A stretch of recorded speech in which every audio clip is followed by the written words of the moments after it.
Welcome back to this week's episode of Miller's Movers. We're drawing towards the end of the national hunt season, and for me it's getting quite exciting. I know plenty are sort of bemoaning the fact that Willie Mullins appears to have a stranglehold on the British Trainers title, but I think it's adding an element of excitement towards the end of the season. He is now in the lead to the region of about 155,000 over Dan Skelton, a further 85,000 or so back to Paul Nicholls, courtesy of a four-timer at Ayr on Saturday by Sharjah, Macdermott, Chosen Witness and Key to Bourbon. Key to Bourbon for me was the star performer. He's certainly a horse I'm going to have fully on side next season. He can surely only get better going up in trip. With Willie Mullins, well, as I see it, we've got two options. We can sit here and bemoan the fact that he is certainly by some way the best trainer, and he's got a big stranglehold on the national hunt game at the moment. But as a British-based racing fan, it's very difficult for my moans, and I would suggest yours as well, to change the nature of the sport at the moment. That is upon people further up the ladder than us. The BHA definitely needs to change the race programme. Of course, prize money needs to be looked at, but my choice is just to look at a master of his sport and what he's able to create. And it's been years in the making, this Willie Mullins sort of mammoth team. He's got a brilliant team of staff. If you look at it, he's got David Casey, assistant trainer. He's got Ruby Walsh. Well, we talk about Ruby Walsh being a brilliant analyst on TV. Just imagine what insight he can bring into that team of Willie Mullins, sitting on individual horses and giving guidance to young jockeys. It's a huge team. And then you've got the horsepower. Very rarely do you see Willie Mullins spending big at the point-to-point sales. Not never, but very rarely. And when he does, it's usually that he goes and buys one, maybe two on the sale. Very rarely do you see him buy more than that. He's got his sourcing very well sorted with Harry Kirk and a guy in France. It's a really slick operation, and they seem to be getting the best horses. And they also have them spread out over a huge number of owners. 4 different winning owners at Ayr, the same at Cheltenham, plenty of different winning owners. He's not reliant on one source for horses, ownership power, or indeed jockeys. I mean, Danny Mullins was there at Ayr at the weekend as second rider, winning the Scottish National, but he would be a first rider, I would suggest, for pretty much all bar maybe the 4 top stables in the UK. Also, it was interesting that at Ayr at the weekend, Willie Mullins' horses were situated quite wide on the track. Now, why that was, I don't know, and unfortunately I didn't see any journalist at the track ask the question, but was it that they approached Ayr as their first time running there with a fresh set of eyes and, to their mind, found a better strip of ground down the outside?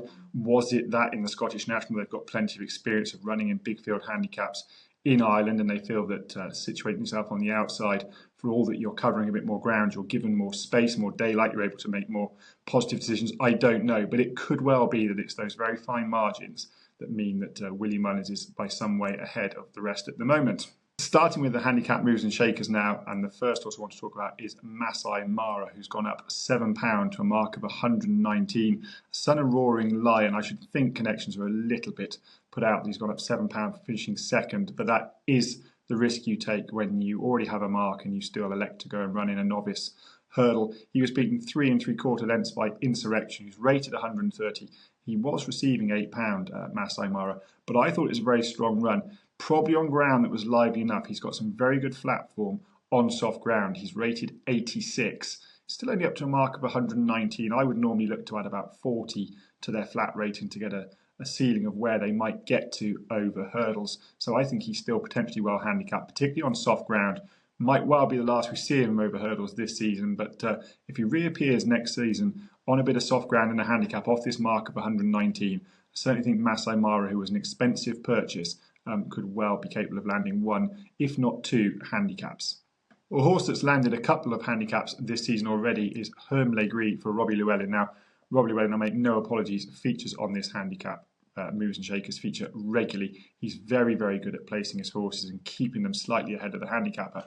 Hermes Le Gris was disappointing when last seen. He'd been given a bit of a break and freshened up, and I thought he was given a very good ride by Charlie Price, who claims 3 at Foss Lass. The ground was heavy. This is a horse that travels very strongly, perhaps doesn't find as much as you'd expect when coming off the bridle. Charlie, I thought, was very patient, waited till challenge to the last hurdle, found a gap and shoved him out hands and heels. Didn't have to get overly serious with him, and I thought he won a shade snugly. He's got up £4 to a mark of 94. It was reported that he finished lame on his left fore I spoke to Robbie Llewellyn this morning, who said he actually just had a couple of pins inserted in a very small hairline fracture in one of the bones in his fetlock. The prognosis is very good. They expect him to make a full recovery and he'll be back next season. I would suggest this is a horse that's still ahead of the handicapper off a marker 94, particularly on soft and heavy ground. And Foss Lass seemed to really suit him as well. A long home straight where he could stalk rivals. There'll be plenty of heavy ground races at Foss Lass next year, as there always is. So Hermes Le Gris is certainly one you want to be keeping on side. Favour And Fortune for Alan King is a horse that's featured fully on my radar this year. I gave him as a novice hurdler to follow in the SBK preview pod at the start of the season, having really liked what I saw in bumpers last season. He did win a couple of small races at the start of the year. He ran well at Aintree when perhaps unsuited by soft ground. And I didn't think shaped all that badly in the Supreme Novices at Cheltenham, again on ground that was too soft for him really. I napped him this weekend on the SBK podcast for the Scottish Champion Hurdle off a mark of 138. I did say that maybe the ground would just be a bit on the slow side, but happily for me it appeared to dry out heading into the Saturday afternoon. It just dried enough for him. He jumped very soundly, travelled very strongly, and quickened away, and then held on from a late challenge from Bielstock, who perhaps didn't do his favours by drifting left. Handicapper, because they finished in a bit of a bunch, hasn't been able to move him all that much. He's up just £3 to a mark of 141. Alan King has said that he'll be kept over hurdles next season. I was half hoping he might go over fences. I think he'd be better yet over fences, but they're going to keep him back to hurdles and perhaps aim him at the Greatwood hurdle at the start of the year. He is a horse I think that's at his very best on a sound surface. So if we got a wet autumn, as we've had a wet spring and a wet winter and no doubt a wet summer, if we get a wet autumn and the ground is on the slow side, that might compromise his chances at Cheltenham in the Greatwood. But if it turned up on good ground, he'd certainly be ahead of the handicapper off a mark of 141. Also shaping with a good degree of promise, although not winning at Ayr at the weekend, was Ballycoose.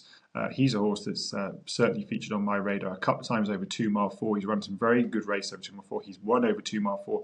Always looked like he was going to improve for a step up in trip, and he duly did in the handicap chase over 3 miles. He was unfortunate to bump into Sharjah, who just at the back end of the race had a little bit more class, that grade 1 class showing, and found a better turn of foot than Ballycoose, but he stuck to his guns very well. He's only up a pound now to a mark of 125. This was his first try at 3 miles.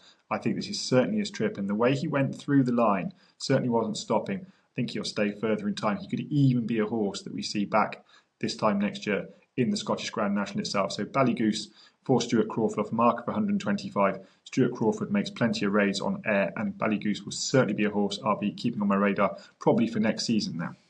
Just one horse of interest coming down in the handicap this week, and that's Florida Dreams, who finished 8th in the Scottish Champion Hurdle, only beaten 6 lengths, and they finished in a bit of a bunch. It turned into a bit of a sprint finish. He travelled very soundly through the race, Florida Dreams, for Nicky Richards. Just didn't have that change of gear that many appeared to have. He's had a bit of an up and down season. He's perhaps not delivered on the promise I thought he would have, having won the Aintree Grade 1 bumper at the back end of last season. But he has won a couple of races. He was tried over 3 miles at Mushborough last time and clearly didn't stay. Here in this level, he perhaps just looked to lack a gear. But he's down £2 to a mark of 126. That's a fairly moderate mark, I would suggest, for a horse of this ability, and he'd be fully of interest. If kept on the go, maybe go on to Haydock, 2 mile 4 handicap there, but if not, put away this time next year, 2 mile 4 on a sound enough surface. I do think Florida Dreams still has plenty more to offer and might yet build on that promise he showed in the Aintree bumper. Before Ayr, we had a very competitive 2 days of racing at Cheltenham, and for me there was one standout performer, and that was Peaky Boy. He's entered the handicap system off a mark of 132, which I thought was lenient. I thought 135, 136 would be workable, so the fact he's in at 132 seemed very fair to me. He travelled very well and jumped very well in the 2 mile 4 novice hurdle at Cheltenham. Was perhaps a little bit workmanlike at the finish, but I'm sure that this ground was plenty quick enough. It's interesting that connections were looking at the 2 mile 4 and the 3 mile grade 1 novices at the Aintree Festival on soft and heavy ground. He's got a bit of a knee action. I'm sure he'll be seen to better effect on softer ground. At Cheltenham prior to this, he beat Champagne Twist 5 lengths. Well, Champagne Twist went on to win the EBF final. He's now rated 131. Peaky Boy put him away, I felt, by a comfortable 5 lengths, and yet is rated just £1 higher. He's probably a novice chaser in the making. Nicky Henson might not hang around over hurdles for an awful lot longer. But I think there's going to be plenty of novice handicap chases next year, very few novice chases on the card. So this mark will be relevant whether it's over hurdles or over fences, and Peaky Boy is certainly a horse you want to put in your tracker. And to finish with two non-movers, both of whom ran at Cheltenham last week, the first of which is Titan Discovery for Robbie Llewellyn, stays on a mark of 124 after finishing 6th in a very competitive 2-mile, 4.5 furlong handicap hurdle at Cheltenham, beaten just 2 lengths, and I thought he shaped with real promise. Liam Harrison was faced with a dilemma turning in whether to track out wide and try and get a nice seamless run, or to hold his ground up the inside, hope for a gap and save a bit of ground. He elected for the latter and unfortunately got a little bit hampered going to the last hurdle, lost momentum, finished very strongly. Like I said, only beaten 2 lengths. I'm sure this ground would have been lively enough for Titan Discovery as well. He's a horse I feel is better with a bit of cut in the ground. The ground here at Cheltenham was described as good to soft. I think it would have dried throughout the day into good, maybe in a few patches of good to firm. So the fact he was able to show this level of form on ground that I don't think suits him means that he will remain of real interest off a mark of 124 into next autumn. And then finally this week, the Nigel Twiston-Davies train, Torn and Frayed, stays on a mark of 126. He was badly outpaced coming down the hill in the 2-mile 4 handicap at Cheltenham, which was a competitive race for a midweek race. Made good late progress into 4th, beaten about 9 lengths. I actually tipped him up for a 3-mile handicap chase at Ascot back in February, where I reasoned that he was a horse that had learned to relax and would appreciate a step up to 3 miles. That was pretty inconclusive. He was given a fairly negative ride on that occasion at Ascot, finishing mid-division, having never really been fully put into the race. So the jury is still out in terms of whether he stays. But again, here at Cheltenham, 2-mile 4 did some very good late work. He is a horse that needs good ground, but I'd be very interested to see him over 3 miles. Although I would say that run at Ascot back in February was just his 3rd time in about 11 runs that he's been away from Cheltenham. They do tend to keep him to that Cheltenham track, so it might well be that we have to wait until the October meeting next season for perhaps Torn and Frayed to be given an opportunity over 3 miles. But a mark of 126, he will be able to go into veterans chases now at the start of next season. That might open up more avenues for him, but I'm sure for a mark of 126, he remains well handicapped. So that's it for this week. I hope you've enjoyed this episode of Miller's Movers. As ever, if you spot a horse that you think I should be looking at, or you disagree with one of my theories about the horse I've mentioned, do get in touch. I'll endeavour to answer any questions that are asked, and I'll see you next week.